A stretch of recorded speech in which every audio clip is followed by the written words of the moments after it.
Assalamualaikum warahmatullahi wabarakatuh. Selamat datang kembali. Oke, kita lanjut lagi nih perjalanan kita menelusuri dunia pra-Islam. Kalau di pembahasan sebelumnya kita udah ngobrolin soal bibit-bibit perpecahan di awal kekristenan dari Marcionit sampai Mani. Nah, kali ini kita mau masuk ke bisa dibilang jantung apinya.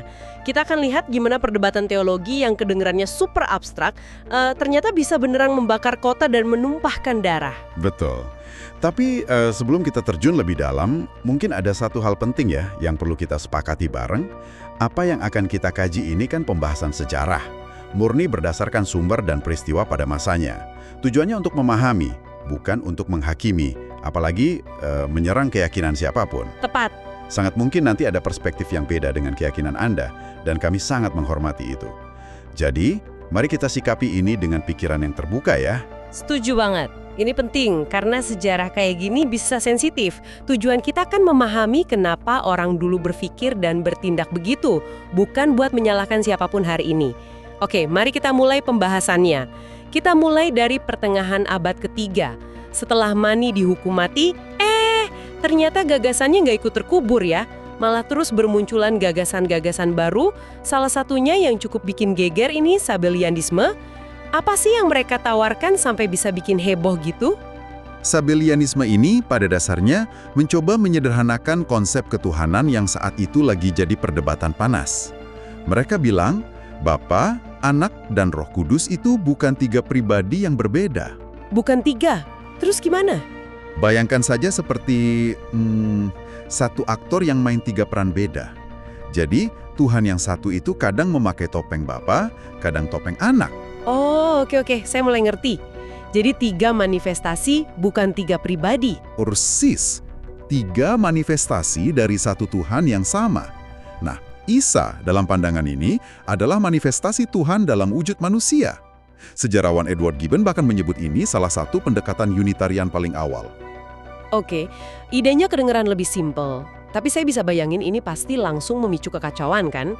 Soalnya ini mengubah total cara pandang orang tentang siapa itu Isa. Tepat sekali. Ini bukan sekedar perdebatan di warung kopi.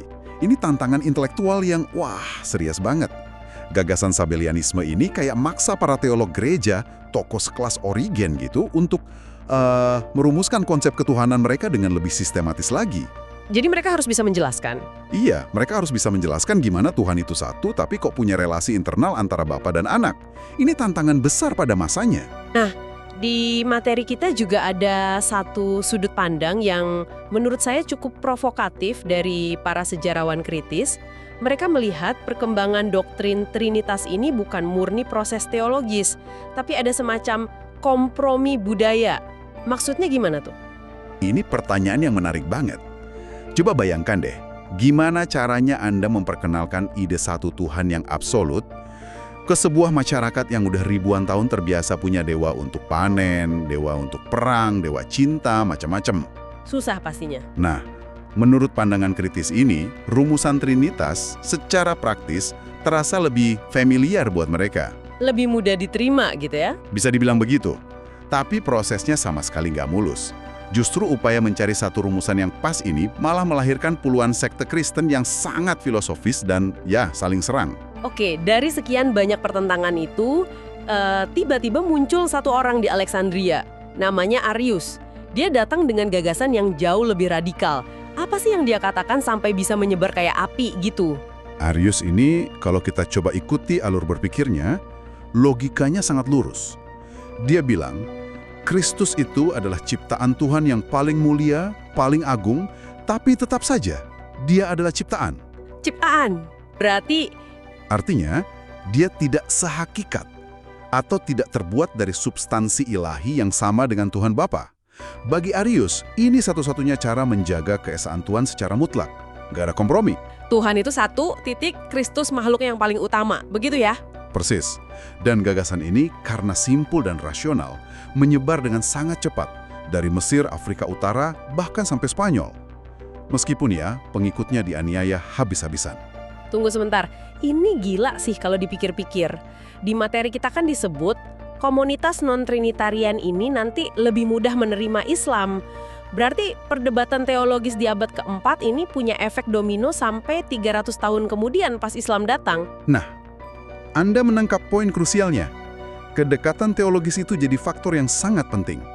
Ketika Islam datang dengan konsep tauhid yang sangat murni, tanpa kompromi, itu beresonansi kuat dengan mereka. Jadi kayak klik gitu ya, menemukan apa yang mereka yakini selama ini. Betul. Mereka seperti menemukan apa yang mereka yakini, tapi dalam bentuk yang lebih sempurna. Ini contoh luar biasa bagaimana perdebatan intelektual di satu abad bisa punya konsekuensi historis yang sangat sekali nggak terduga. Perpecahan gara-gara Arius ini kan sampai bikin Kaisar Konstantinus pusing. Ini udah bukan urusan iman pribadi, tapi mengancam stabilitas kekaisaran. Akhirnya dia turun tangan, menggelar konsili Nicea tahun 325 Masehi. Apakah ini jadi solusi damai? Wah, jauh panggang dari api. Konsili Nicea memang secara resmi mengutuk ajaran Arius. Mereka merumuskan kredo yang menyatakan Kristus itu sehakikat dengan Bapa. Tapi ini bukan akhir konflik. Malah jadi awal yang baru. Justru, ini awal dari babak baru yang lebih kelam. Sejak Nicea, untuk pertama kalinya, kekuasaan negara, pedang kekaisaran, dipakai secara sistematis untuk memaksakan satu versi teologi dan menindas yang lain. Jadi bukannya damai yang terjadi malah eskalasi. Tepat. Jadi konsili akbar itu bukannya menyatukan, malah memperuncing masalah ya. Bahkan disebutkan juga kalau gaya hidup para rohaniawan mulai jadi sorotan. Betul sekali. Gambaran yang dilukiskan di sumber-sumber kita itu cukup suram. Banyak keluhan soal kemewahan, arogansi para uskup yang hidupnya lebih mirip pejabat istana. Wow. Ironisnya lagi, biara-biara yang awalnya kan didirikan atas dasar asketisme, hidup sederhana, zuhud gitu, Iya. justru jadi pusat kekayaan dan intrik politik. Dan yang paling parah, kelompok-kelompok rahib di kota besar kayak Konstantinopel dan Alexandria itu berubah jadi semacam milisi jalanan. Dari zuhud jadi preman, ini lompatan yang luar biasa jauh ya. Mereka ini bertindak atas nama apa? Atas nama kebenaran doktrin. Salah satu contoh paling panas itu perseteruan antara Nestorius, uskup Konstantinopel, dengan Cyril, uskup Alexandria. Puncaknya di konsili Efesus, terus konsili Kalsedonia. Nah, di Kalsedonia inilah dirumuskan doktrin yang super rumit. Gimana tuh rumitnya? Bahwa Kristus adalah satu pribadi dengan dua watak. Watak ilahi dan watak manusia sekaligus. Oke, satu pribadi dengan dua watak. Ini kedengarannya kayak teka-teki filsafat. Coba bantu saya dan pendengar memahaminya. Gini deh, konsili Kalsedonia ini mencoba cari jalan tengah yang paling susah. Bayangkan, mereka bilang Kristus itu bukan 50% Tuhan dan 50% manusia. Bukan juga Tuhan yang memakai tubuh manusia kayak kita pakai kostum.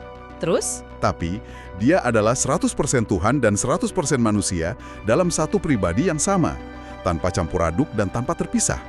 Wah, pusing juga ya. Tentu saja, ini kan sebuah misteri ilahi yang sulit dipahami akal. Dan justru rumusan inilah yang meledakkan perpecahan baru yang lebih besar lagi. Oke, analoginya sedikit membantu. Tapi tetap saja, ini kan konsep yang super abstrak.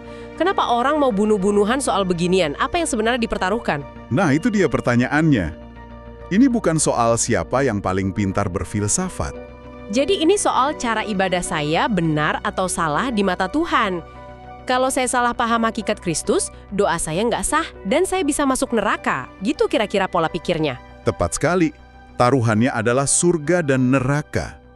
Bagi mereka, ini bukan permainan kata. Ini soal keselamatan abadi. Salah merumuskan hakikat Kristus berarti menyembah sesuatu yang bukan Tuhan. Dan itu dosa terbesar. Itulah yang bikin emosinya begitu tinggi. Dan kekerasan jadi pembenaran. Betul. Akibatnya, kaum monofisit yang percaya Kristus cuma punya satu watak ilahi dan kaum Nestorian menolak keras keputusan Kalsedonia. Dan penolakan ini dibayar dengan darah. Seberapa parah pertumpahan darahnya? Sampai pada titik di mana Yerusalem, kota suci itu, pernah diduduki dan dijarah oleh pasukan rahib yang membantai orang-orang yang gak sepaham dengan doktrin mereka. Astaga. Di Alexandria, situasinya lebih gila lagi. Seorang uskup pro-Kalsedonia dibunuh dengan brutal di dalam gereja, di tempat pembaptisan, oleh sesama umat Kristen dari kubu monofisit. Ini sudah bukan perdebatan lagi. Ini perang saudara atas nama Tuhan. Betul, upaya damai pun gagal total, kan? Kaisar Heraklius di tahun 630 Masehi mencoba mendamaikan, tapi nggak ada yang mau nerima. Ini bikin kesimpulan sejarawan Gibbon terasa nusuk banget. Umat Kristen saat itu lebih sibuk memperdebatkan hakikat Isa ketimbang menjalankan ajaran moralnya. Dan puncak dari kegelapan intelektual dan moral ini, sebuah episode yang jadi simbol zaman itu bisa kita lihat dalam satu tragedi brutal. Tragedi ini terjadi di pusat intelektual dunia saat itu, Alexandria. Alexandria, kota dengan perpustakaan legendaris itu. Saya langsung kepikiran filsafat dan ilmu pengetahuan, bukan kegelapan moral. Apa yang terjadi di sana? Justru di sanalah kontrasnya terasa paling tajam. Ada seorang perempuan bernama Hypatia. Dia bukan orang sembarangan. Dia seorang filosof neoplatonis, matematikawan, astronom terkemuka, intelektual publik yang sangat dihormati. Lalu apa yang terjadi padanya? Suatu hari, saat dia di keretanya, dia disergap oleh segerombolan massa Kristen fanatik yang sudah diprovokasi oleh para rohaniawan. Terus? Dia diseret paksa dari keretanya, dibawa ke sebuah gereja, ditelanjangi di depan altar, dan di sana, dia dibunuh secara keji. Tubuhnya dikuliti hidup-hidup dengan cangkang tiram yang tajam. Sebentar, dikuliti dengan cangkang tiram? Iya. Setelah itu, jasadnya yang sudah termutilasi dibawa keluar, lalu dibakar oleh massa hingga menjadi abu. Saya sampai nggak bisa berkata-kata. Dibunuh di dalam gereja, di altar. Ini puncak dari kebencian yang sudah kehilangan akal sehat. Tragedi Hypatia menjadi simbol runtuhnya kebebasan berpikir, matinya tradisi filsafat klasik, dan kebangkrutan moral institusi gereja di timur pada masa itu. Yang lebih mengerikan lagi, seperti yang dicatat di materi kita, para pelaku dan penghasut kekejaman ini tidak pernah dihukum atau dikutuk secara tegas dalam sejarah gereja. Jadi dibiarkan begitu saja? Begitulah catatannya. Pembunuhan seorang ilmuwan perempuan di dalam rumah ibadah menjadi noda tergelap yang menandai sebuah dunia yang sedang sakit parah. Sebuah dunia yang dalam beberapa dekade setelah itu siap menyambut kehadiran sebuah kekuatan baru di bawah panji Islam. Dari Sabellianisme sampai tragedi Hypatia, kita melihat pola yang mengerikan. Bagaimana perbedaan pemikiran yang awalnya ada di tataran ide bisa turun ke jalan, jadi api yang membakar peradaban. Sebuah perjalanan panjang yang ironisnya dipenuhi darah dan air mata, semua atas nama iman. Sejarah ini mengajarkan satu pelajaran penting yang sangat relevan sampai hari ini loh. Agama itu tidak kehilangan kemuliaannya karena serangan dari luar.